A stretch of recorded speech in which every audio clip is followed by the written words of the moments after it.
saw by the introduction, Crown Vic runs. Manual swap's done. It's pretty good. Got about 500 kilometers of testing on it around town and shit. We're going for a 600 kilometer road trip. So let's do that in an untested, freshly manual swapped car. That's a good idea because I'm going to trade school for 9 weeks. Last year, then I'm done with school and the trade. I'm over it. Maybe we'll get into that later in the video as I'm just driving and talking to myself. That'll be fun. But yeah, first order of business, we need fuel. I think I'm pointing it correctly. Yeah, pretty low on fuel. So let's get into town, get some fuel. Then we're gonna do a fuel mileage test with a whole whack of stuff in the car. Not just that, but what's in the trunk as well. Trunk's full of tools, and the back seat's got an entire sim racing setup because I'm really into it. I can't live without it, so let's do it. All right, so it was 115 to fill up to full. So I'm gonna set the trip counter and see how long that $115 lasts. Because I got it tuned for 91, so she's a pricey one to fill up now. And go. Well, it is still dark. It's about 4:30 in the morning. I was on night shift, that's why it's a weird time. Just left the first larger town that I had to pass through. So we're at about the 150 kilometer mark, or 2 hour mark. We are just above 3/4 of a tank remaining, so we're doing decent on fuel mileage. Car's feeling pretty good. We're a little bit sketchy on the weather. It's a bit icy, it's a bit of snow, but we'll be all right. It's fine. We have winters on and nothing telling me how to drive. I feel pretty confident. So we'll check in probably at about the halfway point, which is the next town we're going to hit. And yeah, I'm feeling pretty good. I don't know if we'll get fuel in that town or not. We might, depending on what the gas gauge says. If not, we may try to ride it out and see if it'll actually make it, because when it was automatic, it would make it to about 15 minutes away from where I was going until it was just like, gas lights on, I'm sketched out, I can't wait any longer, I need fuel. So, let's do it. Alright, well, we've passed about the halfway point just now. We're at just shy of 275 kilometers of driving, and we're just above a half tank, so pretty good on fuel mileage. We might actually make it on one tank, so it might have gotten more fuel efficient at highway speeds than it was when it had the automatic, which would be kind of cool. I mean, it wasn't my goal. I don't really care about fuel economy. It's not my problem. But interesting. Nonetheless, still very uneventful. There was one Toyota Corolla on the side of the road with the hood open, so that guy's probably stranded. But anyway, hopefully it's not a sign of the times and it's going to get to me. I don't know. Don't think so. I'm feeling fairly confident. I shouldn't say that. Knock on wood, there's a table beside me and I'll do it when I stop recording.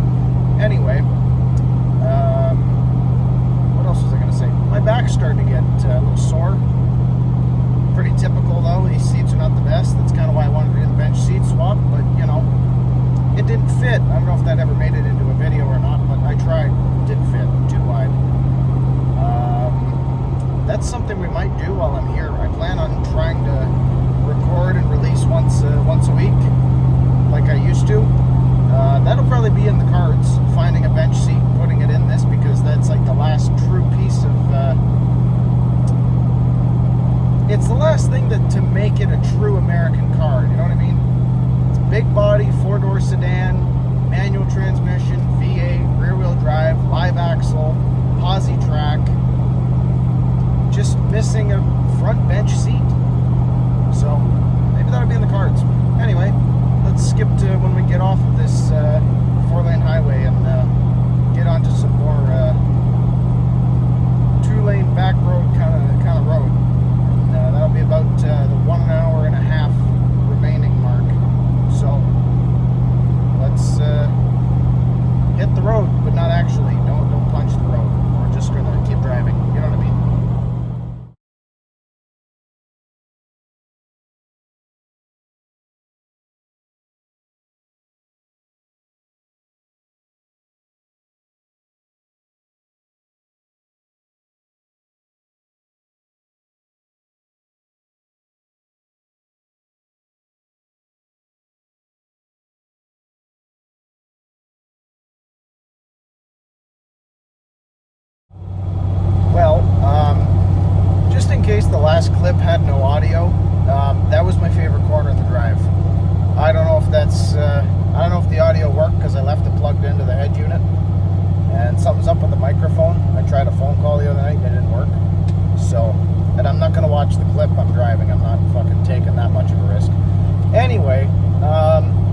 I overestimated the drive a little bit because I know how to get here without a GPS, so I never actually saw how many kilometers it actually is.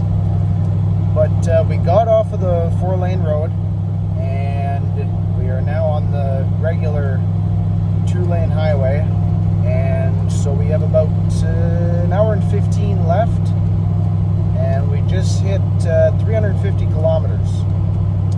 That was a car passing me. We are just under a half tank. I think we'll make it no problem as long as this lower rate of speed is not costing my fuel efficiency in any grand way. Anyway, I don't know what I'm saying, and I'm just kind of winging the dialogue here because I'm not pre-recording things just because I flubbed words. I flub words all the time. It's fine. I don't care. I'm not taking it that seriously because then it becomes a chore. Anyway, I figured I would kind of do a little bit here where I kind of just talk about the manual swap and how it went, because I didn't document too much of it. I do have like half a video in my phone that I never put up because I got in the middle of it and I was like, I'm sick of recording this crap, and I just kept working on it. But everything was pretty good. There was a bit of finagling with everything, like you kind of trim this up and trim that up and make this kind of fit this way and that way, but outside of that, like the quality of the parts was amazing. I had no issues in that sense. Like the ADTR kit is no joke. This thing rocks. The pedal's awesome. It feels great, and it works.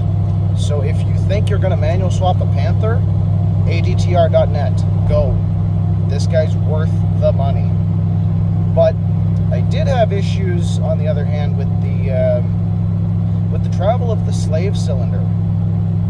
I would get every adjustment topped out to where I would get just as much travel out of the slave cylinder as I physically could.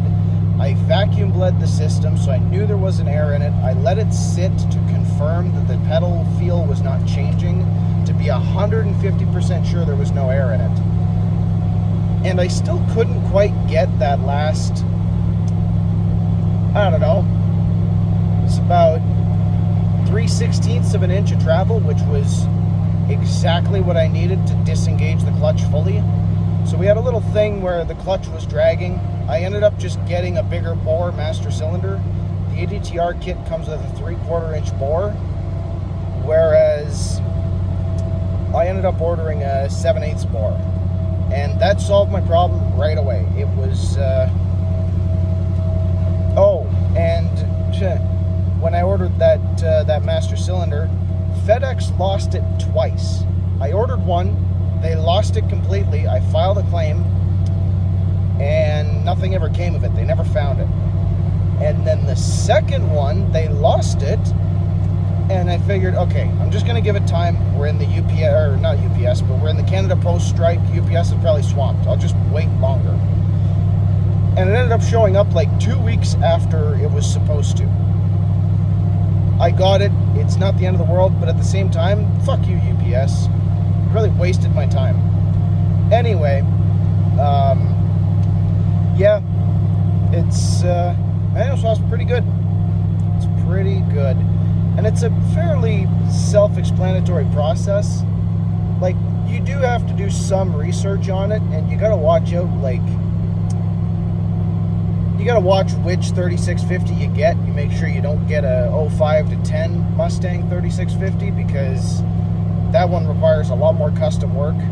But if that's what you really want, you can. Nothing's impossible. I just get a notification here on my phone, sorry. But yeah, like, once you get the parts, everything is kind of just falls into place, really. It's fairly simple. But yeah, I think the hardest thing is just getting the adjustment of the clutch pedal right to where you're happy with it, because there's so many ways you can adjust it, right? You can adjust the fulcrum point of your clutch release fork, clutch bearing release fork, the bearing, I don't know, you can call it whatever you want, but the clutch fork. You can adjust the fulcrum point of that, which will give you more or less travel depending on the ratio because of the rise of your pivot point. You can adjust the slave cylinder because it has an adjustable rod protruding from the end of it. You can adjust the travel of the pedal, where it starts, where it ends, how much you're getting using a dead stop, and combining that with the threaded rod on the master cylinder. But once you kind of dial that in and figure out what you're looking for, it's pretty nice. I can't believe I'm saying this about one of my automobiles, but it feels refined. It's impressive. Like, I genuinely like the way this drives. And, I mean, I'm kind of biased because I owned a 06 before, and that was my only complaint, is that it was automatic, and that made it kind of boring. So I've always wanted a manual swapped Panther, but it's really good. Like, after years of wanting this and then months of working on it, it was worth every penny I spent on it. It was it's just a great car all around. It's definitely in my top 3 cars that I've owned now. So if you're thinking about manual swapping your Panther, do it. Do it. Do it. We need more of these. This is how they were supposed to come. So probably check in shortly here. Probably when I get there. We got about an hour left, give or take. I've blabbed on enough in this clip, and I'm sure that people don't want to hear me talk that much. So let's do it. Something I forgot to mention in the last clip there. When you do these manual swaps, you got to get them tuned so that they don't have the soft limiter, because they always think they're in neutral once you remove the transmission. I got it tuned. I got a tuner sent to me by Moe's Speed Shop. Let me tell you, best decision I made. It's amazing service from that guy. Sorry, I gotta come to a stop here. I got a red light. But yeah, he was super helpful. We tuned it once, and it was rev hanging really bad, which that's understandable. You never know. Maybe in the past the things had the throttle body changed on it, or it had been relearned or something. But either way, the tune didn't quite match the throttle body I had. So I sent him a message personally on the 23rd, the day before Christmas, and he responded on Christmas to send me that retune. Top of the line service, and he really went out of his way to fucking get me the help I needed to get this thing going. So absolutely, if you're gonna do one of these, talk to Marty at Moe's Speed Shop. He'll hook you up. He's good. He's awesome. And that was my little announcement. Well, it is daylight, and I have made it. I decided to go to the bank because I'm way earlier than I thought I would be. And I believe my acquaintance is not awake yet. So yeah, there's going to be a new face on the channel for the next 9 weeks. You'll meet him in a few minutes on this video. Yeah, gonna hit the bank here and get some cash so I can pay the rent. And maybe we'll go to Walmart and get some school supplies if I'm feeling up to it. Probably not, though. So I parked really close to the brush there. We're gonna see what happens if Jordan tries to get in. He's gonna have a conniption fit. It's going to be very funny. There he is in the mirror.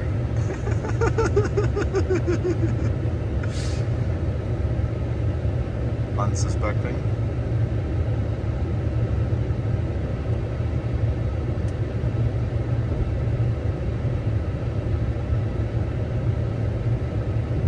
Oh, he's trying to close the tailgate.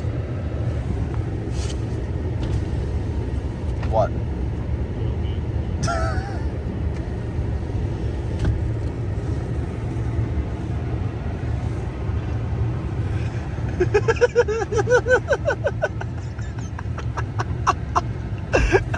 Oh, now I'm gonna step on my own garbage.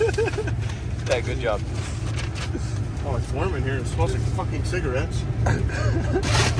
Oh my god. The garbage is falling out. It is the morning of the first day of school. I skipped past the weekend because I tried all weekend to fix my sleep schedule and it didn't work. It's 4 in the morning right now and I'm awake already, so that's fine. We're gonna cap this video off here. We made it. The Crown Vic made it. So that's pretty cool. Still nothing wrong with it, and I'm really counting on that.